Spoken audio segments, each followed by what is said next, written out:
It looks like HHS Secretary Kathleen Sebelius was right about one thing. Convicted felon could be a navigator and could acquire sensitive personal information from an individual unbeknownst to them. That is possible. Turns out dozens of Obamacare navigators in the state of New Mexico turned up in a federal crime database. How do you like that? And how did that happen? And is that going on maybe in your state with your exchange?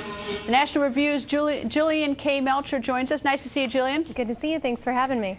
All right, so what's the story? What happened? All right, so in New Mexico, about 1 in 7 of the navigators actually popped up in the FBI's criminal database. Now, that doesn't necessarily mean that they have a criminal conviction.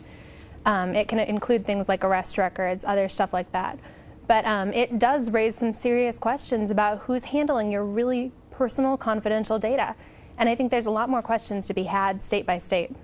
All right, in terms of the ones in New Mexico, did you identify, so out of curiosity, what types of crimes these are for those, whether they were arrested, found guilty, or even arrested and found not guilty? You know, I couldn't find out the conviction data, but I think the charges speak for themselves. You've got about 8 domestic violence charges. You've got 2 larceny charges, 2 child abuse charges. A lot of very sort of disconcerting things, particularly when you consider that the navigators are going to be working with a vulnerable population. Is this just New Mexico, or have you had a chance to look at other states? Well, I'm looking at a lot of different states with a state-based exchange. And National Review is actually suing in Nevada right now. Nevada's withholding these records out of, among other things, a consumer protection clause is what they're citing in the law. Their public information officer ended up hanging up on me because he was so upset that I was asking these questions.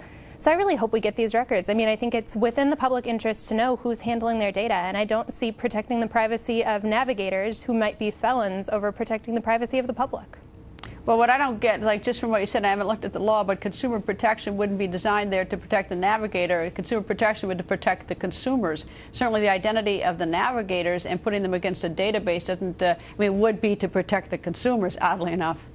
Yeah, I think you're right. And one other interesting thing, at least New Mexico does background checks. In Massachusetts, no background checks. It's not a federal requirement. Other states delegate it to the navigator organizations to do the background checks. Do we really know that due diligence is going on here? I don't think we do.